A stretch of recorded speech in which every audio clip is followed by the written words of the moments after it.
तो भाई एबे आम आसीगलु Komic the world's highest village. Check करो इन्हें केते भीड़ छे।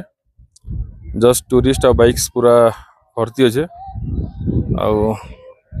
मोर सामना रे देखो यार, मोर सामना रे छे वर्ल्ड हाईएस्ट मोनेस्ट्री और इटा छे वर्ल्ड्स हाईएस्ट रेस्टोरेंट 15,049 फीट ऊपर अच्छे।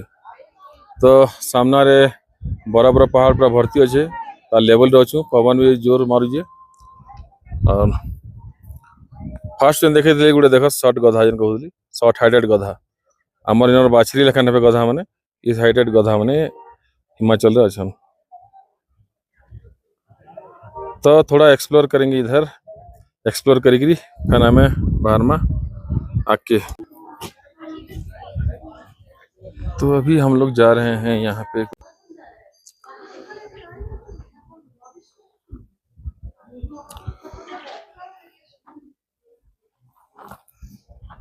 मोनेस्ट्री भीतर कैंपस मस्त अच्छे, चारों तरफ ऐसा रूम्स बने अच्छे।